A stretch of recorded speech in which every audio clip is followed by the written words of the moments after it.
찬송가 180장입니다. 찬송가 180장. 하나님의 나팔소리 천지진동할 때에 예수 영광 중에 구름 타시고 천사들을 세계 만국 모든 곳에 보내어 구원받은 성도들을 모으리. 나 밟을 때 나의 이름, 나 밟을 때 나의 이름, 나 밟을 때 나의 이름, 부를 때에 잠시 참여하겠네. 무덤 속에 잠자는 자 그때 다시 일어나 영화로운 부활 승리 얻으리. 주가 택한 모든 성도 구름 타고 올라가 공중에서 주의 얼굴 배우리. 나 밟을 때 나의 이름, 나 밟을 때 나의 이름, 나 밟을 때 나의 이름, 부를 때에 잔치 참여하겠네. 주님 다시 오실 날을 우리 알 수 없으니 항상 기도하고 깨어 있어서 기쁨으로 보좌 앞에 우리 나가서도록 그때까지 참고 기다리겠네. 나 밟을 때 나의 이름, 나 밟을 때 나의 이름, 나 밟을 때 나의 이름, 부를 때에 잠시 참여하겠네. 아멘. 사도신경으로 우리의 신앙을 고백하겠습니다. 전능하사 천지를 만드신 하나님 아버지를 내가 믿사오며 그의 아들 우리 주 예수 그리스도를 믿사오니 이는 성령으로 잉태하사 동정녀 마리아에게 나시고 본디오 빌라도에게 고난을 받으사 십자가에 못 박혀 죽으시고 장사한 지 사흘 만에 죽은 자 가운데서 다시 살아나시며 하늘에 오르사 전능하신 하나님 우편에 앉아 계시다가 저리로서 산자와 죽은 자를 심판하러 오시리라. 성령을 믿사오며 거룩한 공예와 성도가 서로 교통하는 것과 죄를 사하여 주시는 것과 몸이 다시 사는 것과 영원히 사는 것을 믿사옵나이다. 아멘. 하나님의 말씀 마가복음 9장 1절 2절 말씀입니다. 또 그들에게 이르시되 내가 진실로 너희에게 이르노니 여기 서 있는 사람 중에는 죽기 전에 하나님의 나라가 권능으로 임하는 것을 볼 자들도 있느니라 하시니라. 엿새 후에 예수께서 베드로와 야고보와 요한을 데리시고 따로 높은 산에 올라가셨더니 그들 앞에서 변형되사. 아멘. 2절 말씀까지 보았습니다. 오늘은 권능으로 임하는 하나님의 나라와 또 변형되신 예수님에 대해서 잠깐 말씀을 드리겠습니다. 예수님께서 12명의 제자들에게 말씀을 하셨습니다. 그들이 모두 서 있었던 것 같습니다. 유대의 교수 방법은 선생님은 앉고 제자들은 서서 말씀을 배우는 것입니다. 예수님께서 제자들에게 몇 사람은 하나님의 나라에 대한 체험을 할 것이라고 말씀을 하셨습니다. 마가복음 9장 1절에 보면 또 그들에게 이르시되, 여기 또라고 하는 말이 있습니다. 또 말씀을 하셨다. 그러면 8장 마지막 부분에 무엇을 말씀하셨습니까? 누구든지 나를 따르려거든 제자의 도에 대한 말씀을 하셨습니다. 누구든지 예수님을 따르려거든, 예수님의 제자가 되려거든, 예수님을 믿으려거든 첫째는 자기 자신을 부인하라고 했습니다. 두 번째로는 자기 십자가를 지고 나를 따르라고 말씀을 하셨습니다. 세 번째로 자기 목숨을 예수님과 복음을 위해 사용하라고 말씀하셨습니다. 네 번째로는 예수님과 예수님의 말씀을 부끄러워하지 말라고 말씀을 하셨습니다. 이렇게 예수님께서 제자의 도에 대한 말씀을 하시고 또 그들에게 이르시되 지금 새로운 말씀을 이어서 하시는 겁니다. 내가 진실로 너희에게 이르노니, 여기 서 있는 사람 중에는 12명의 제자들이 서 있었던 것 같습니다. 죽기 전에 하나님의 나라가 권능으로 임하는 것을 볼 자들도 있느니라 하시느니라. 하나님의 나라가 권능으로 임하는 그것을 볼 자들, 체험할 자들이 있을 것이다. 이렇게 말씀을 하셨습니다. 하나님의 나라의 개념이 뭡니까? 보통 사람들이 생각할 때 죽어서 가는 나라 이렇게 생각을 하고 있습니다.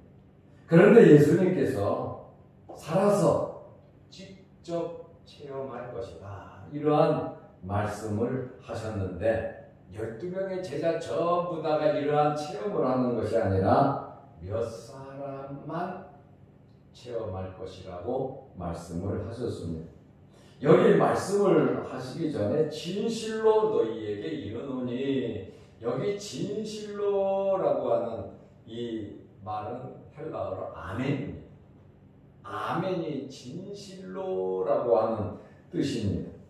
예수님께서 이렇게 진실로, 보통 말씀을 하실 때 진실로라는 말씀, 또 더 강조를 할 때는 진실로 진실로 너희에게 이르노니, 아멘 아멘 하시면서 두 번 이렇게 진실로를 말씀하신 적이 있어요. 그래서 중요한, 꼭 잊지 말아야 할 그러한 말씀을 하실 때, 물론 말씀을 다 잊지 말고 기억해야 되겠죠. 그런데 진실로라고 하는 표현을 쓰실 때는 굉장히 강조하시는 표현.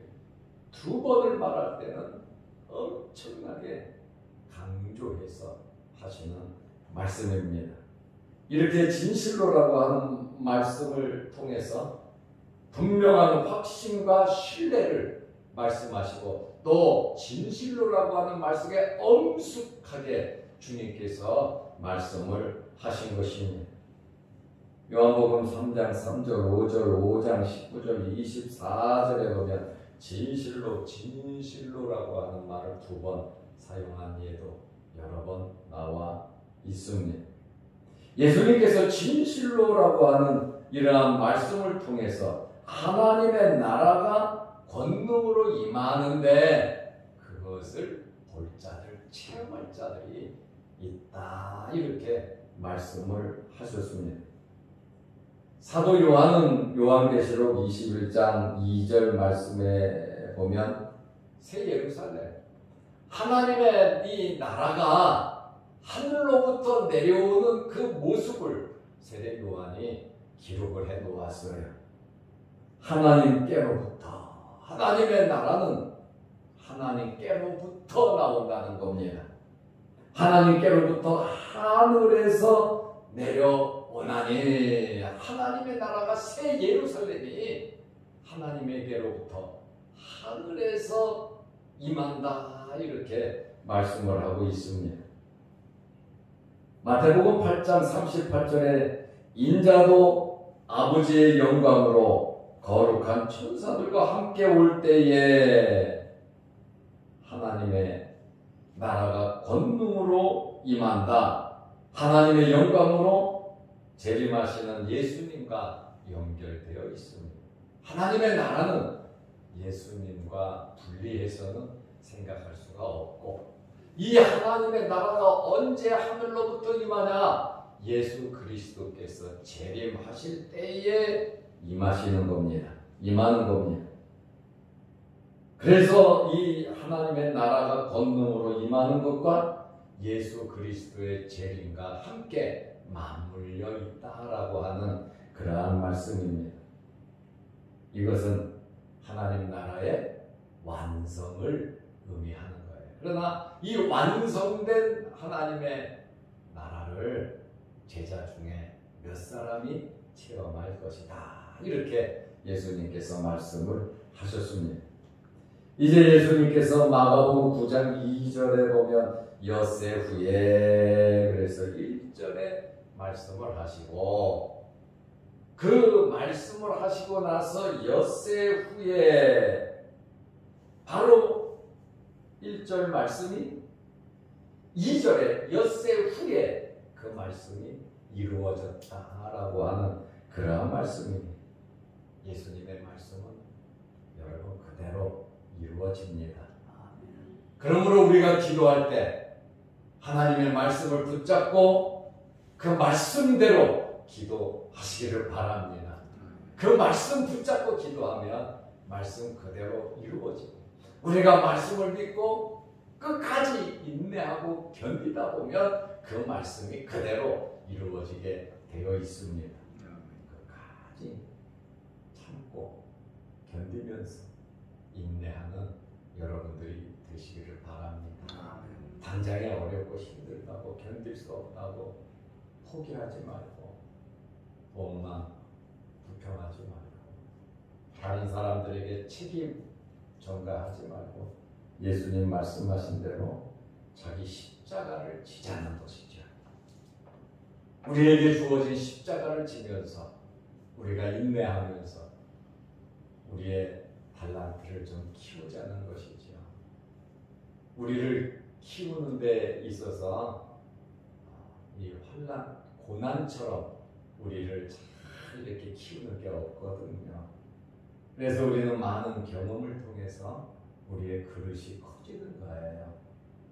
그릇이 커질 때, 타고난 그릇을 키울 때 얼마나 힘들겠습니까? 내가 살아왔던 삶의 패턴과 내 고정관념과 내가 가지고 있는 그걸 꽉 붙잡으려고 하는 그러한 습관들이 다 있어요. 그래야 편안하거든요. 그러나 그것이 변화되고 그것이 더 커지고 더 아름답게 되려고 하면, 변화되려고 하면 굉장히 고통스럽고 어렵거든요. 나의 고정관념, 내 생각, 내 삶의 패턴을 주님이 원하시는 대로 바꿔간다는 것, 그거 참 쉬운 거 아니거든요. 이게 습관이거든요. 그러나 하나님의 말씀이면 노력하고 참고 견디다 보면 좋은 일이 있습니다. 그래서 우리는 말씀으로 돌아가고, 말씀 속에서 말씀이 그대로 이루어짐을 믿고, 말씀을 지키면서 누가 뭐라 그래도 어떤 환경 속에서든지 말씀을 지키려고 우리는 노력해야 합니다. 다니엘의 세 친구는 뜨거운 풀무불 속에 말씀 붙잡고 들어가잖아요. 다니엘과 세 친구는 왕이 주는 진미도 거절하잖아요. 하나님의 말씀을 지키고 하나님 앞에 기도하는 습관을 지키기 위해서 다니엘은 기도하고 사자굴 속으로 들어가잖아요. 하나님께서 원하시고 기뻐하시는 일이라면 여러분들 행하시기를 바랍니다. 우리가 그렇게 살아야 되거든요. 이것은 하나님께서 기뻐하시는 일이다 생각이 되면 나의 모든 삶을 동원해서 하나님께서 원하시는 대로 살도록 우리는 노력해야 하는 것입니다. 엿새 후에 예수께서 베드로, 야고보, 요한을 데리시고 예수님께서 3명의 제자를 데리고 가셨어요. 특별히 3명의 제자거든요. 이들은 제자들 중에 핵심 멤버예요. 베드로, 안드레, 야고보, 요한 이렇게 순서가 되는데 베드로 형제죠, 안드레가. 그런데 안드레가 빠지고 베드로, 야고보, 요한이 아주 핵심 멤버가 되었습니다. 그런데 여러분, 어떤 모임이든지 핵심이 있거든요. 어떤 모임이든지 중심인물이 있거든요. 제자들도 12명 중에 이렇게 특별히 선택된 3명의 제자들이 있잖아요. 어디서든지 여러분들이 핵심이 되시기를 바랍니다. 핵심이 돼서 하나님을 기쁘시게 하고 모든 사람들을 잘 섬길 수 있는 그런 핵심이 되어야 하는 것입니다. 모든 사람이 다 핵심이 되는 것은 아니에요. 모든 사람이 다 함께하면 좋은데 그렇지 못할 경우가 많아요. 교회에서도 그렇고 집에서도 그렇고 학교에서도 그렇고 회사에서도 그렇고.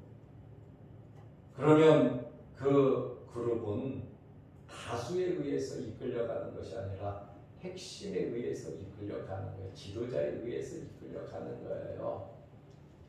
그래서 제자들 중에 핵심 멤버 베드로, 야고보, 요한을 데리고 높은 산으로 가셨습니다. 따로 높은 산으로 데리시고 따로 높은 산으로 이렇게 말씀을 하고 있습니다. 3명의 제자들은 예수님 말씀대로 하나님의 나라가 권능으로 임한 재림하시는 예수 그리스도를 만난 거예요. 부활하신 예수 그리스도를 만난 거예요. 하나님 보좌 우편에 앉아 계신 예수 그리스도 그 모습을 그대로 만나 본 거예요. 하나님 나라에 엘리야도 있고 하나님 나라에 모세도 있고 이미 죽은 지 몇천 년이 되었지만 그들을 만났다는 거예요. 아주 영광스러운 모습으로 그들을 만날 수 있었다는 거예요. 3명의 제자들은 변화된 모습을 직접 목격하였습니다. 결국 왜 이 특별히 3사람에게 이런 광경을 보여주셨습니까? 하나님께서는 그들을 그냥 부르신 게 아니에요. 목적 없이 부르신 거 아니에요. 그냥 기분 좋으라고 너희는 특별히 빅3야 이렇게 인정하려고 하신 것이 아닙니다. 하나님의 나라를 위해서 쓰시려고 그들에게 이러한 체험을 하게 하신 겁니다. 예수님께서 부활하신 후에 이 3사람이 주도적으로 하나님의 나라, 이 복음을 외치는데 중심 인물들이 다 되었습니다. 하나님께서 우리를 그냥 부르셨나요? 아니죠. 하나님께서 우리를 죄에서 구원하여 하나님의 자녀 삼으신 거 그냥 부르신 것이 아니에요. 우리를 하나님의 나라를 위해서 권능으로 임하는 하나님의 나라를 위해서 우리를 쓰시기 위해서 부르신 겁니다. 그러므로 우리가 우리의 삶 속에서 가정에서 직장에서 교회에서 어디서든지 이 부르신 목적에 맞게 우리는 살아야 하는 것입니다. 예수님께서 베드로, 야고보, 요한 이 사건 외에도 여러 사건에 이들과 함께 하셨어요. 5장 37절에 보면 회당장 야이로의 딸을 살리실 때도 이 3사람을 데려가셨고 겟세마네 동산에서 14장 32절에 기도하실 때도 데리고 가셨어요. 중요한 일이 있을 때 이 3명의 제자들을 데리고 가셨거든요. 여러분들이 하나님의 나라를 위해서 중요한 일이 있을 때 쓰임 받으시기를 바랍니다. 제3자와 같이 무관심하지 마시고 멀리서 지켜보는 자들이 아니라 중심적으로 주도적으로 가정에서 교회에서 일터에서 어디에서든지 하나님께서 원하시는 일들을 우리는 해야 된다라고 하는 그러한 말씀입니다. 세 명의 제자들은 이렇게 특별한 경험을 했는데 저도 여러분들이 신앙생활을 하면서 특별한 경험을 체험을 하면서 신앙생활 하시기를 바랍니다. 간증할 것이 많으시기를 축원합니다. 간증이 있으면 저절로 말하지 말라 그래도 기쁘고 즐거운 일은 말하게 되어 있거든요. 그래서 여러분들이 잘 되셔서 주님의 증인이 되시기를 바랍니다. 이 영광스러운 모습을 세상에 전파할 막중한 책임과 의무를 동시에 맡았다는 거예요. 이들은 이때는 잘 몰라요. 여기가 좋사오니 하면서 여기에서 살고, 물론 천국이 좋지요. 그 밑에서는 병자를 못 고쳐가지고 9명의 제자들은 아주 그냥 코너에 몰려서 고생하고 있는데 3명의 제자들은 또 굉장히 이기적으로 여기 있는 것이 좋사오니 세상 모든 것 다 끊어버리고 여기에서 살면 좋겠습니다. 우리는 지금 그렇게 살면 안 되거든요. 이 세상에서 주님 말씀대로 자기 자신을 부인하고 자기 십자가를 지고 내 목숨을 나를 위해서 살 것이 아니라 주를 위해서 복음을 위해서 살아야 되고 하나님의 말씀과 예수님의 말씀을 부끄러워하지 않고 우리는 살아야 되거든요. 마귀 사탄은 지금도 우리를 넘어뜨리려고 합니다. 또 우리의 욕심이, 우리의 자아가 자꾸 육신적으로 세상적으로 달려가려고 우리는 한단 말이죠. 그래서 더욱더 이 세상에서 마귀와 우리 자신과 죄악과 우리는 싸워야 하기 때문에 여기 있는 것이 좋사오니 아니라 주님만 바라보면서 말씀 붙잡고 우리는 증인의 삶을 살아야 하는 것입니다. 예수님께서 따로 높은 산에 올라가셨더니 그들 앞에서 변형되사, 여기 높은 산은 어떤 산인지 나와 있지가 않아요. 전설에 의하면 다볼산이라고도 하는데 이 다볼산은 해발 560m이기 때문에 높은 산이라고 말할 수가 없고요. 헤르몬 산으로 추측하는 학자들이 굉장히 많아요. 2850m거든요. 굉장히 높은 산이거든요. 이렇게 높은 산에 올라가서 제자들 앞에서 예수님께서 변형되셨습니다. 메테모르포테라고 하는 변형이라는 이 말은 그냥 단순히 겉만 외적으로만 변한 것이 아니라 본질적인 형상의 변화를 말하는 단어입니다. 예수님께서 부활하신 그 모습이에요. 하나님 보좌 우편에 앉아 계셨던 그 모습으로 변화되셨단 말이에요. 지금 육신을 가지고 십자가에 달려 아픔과 고통을 느끼는 그러한 몸이었지만 부활하시고 변형되신 모습은 하나님의 아들로서 영광스러운 모습으로 예수님께서 변화되셨다라고 하는 말이에요. 모세와 엘리야를 볼 때에 베드로와 세 사람의 느낌이 굉장히 작아졌을 겁니다. 천사를 볼 때도, 영광스러운 천사를 볼 때도 우리의 모습이 작아진단 말이죠. 육신을 입고 있다 보니까 그렇습니다. 예수님께서 이렇게 변화되셨어요. 성자 하나님의 신적인 모습으로 이렇게 변형이 되셨는 우리가 나중에 부활하여 변화될 몸이에요. 우리가 이렇게 영광스러운 모습으로 부활하여 하나님의 나라, 권능으로 임하는 하나님의 나라에 들어갈 자들이 저와 여러분들입니다. 그러므로 하나님 나라의 소망을 가지고 눈물의 골짜기의 삶을 우리가 살아가고 있죠. 아프기도 하고 힘들기도 하고 어렵기도 한 삶을 살아가고 있지만 주님께서 함께 하시고 하나님의 말씀이 우리에게 있으므로 하나님께서 기뻐하시는 일을 하고 제자의 도를 말씀하신 것처럼 우리 자신을 부인하고 우리 십자가를 지고 내 목숨을 주니까 복음을 위해서 사용하고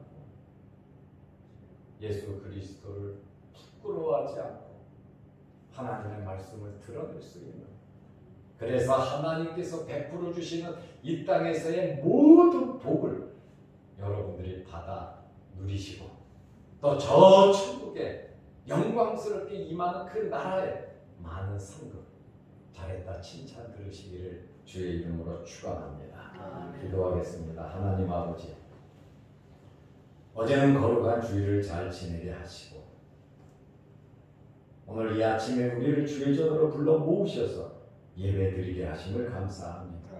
하나님께서 우리를 부르신 목적이 예배드리라고, 하나님께 찬송을 올려드리라고 우리를 택하시고 부르셨사오니, 우리를 위하여 십자가에 달리셨사오니 부르신 목적에 맞게 살아가게 하시고 우리에게 타고난 우리의 그릇을 날마다 키우시기 위해서 우리를 연단시키고 우리를 훈련시키시는 하나님의 거룩한 그 사역에 우리가 바르게 응답할 수 있도록 도와주옵소서. 오늘 이 새벽에도 기도합니다. 하늘문 열리게 하시고 응답받게 하여 주옵소서. 영상 유튜브를 보면서 예배드리고 말씀으로 은혜 받고 하나님의 나라를 소망하는 귀한 성도들에게도 크신 복을 내려 주옵소서. 사나 죽으나 먹으나 마시나 우리는 주님의 거스르스의 아름다운 삶을 살아가게 하옵소서. 예수님의 이름으로 기도드리옵나이다. 아멘. 하늘에 계신 우리 아버지여, 이름이 거룩히 여김을 받으시오며 나라의 마옵시며 뜻이 하늘에서 이룬 것 같이 땅에서도 이루어지이다. 오늘날 우리에게 일용할 양식을 주옵시고 우리가 우리에게 지은 자를 사하여 준 것 같이 우리 죄를 사하여 주옵시고 우리를 시험에 들게 하지 마옵시고 다만 악에서 구하옵소서. 대개 나라와 권세와 영광이 아버지께 영원히 있사옵나이다. 아멘. 자유로 기도하시기 바랍니다.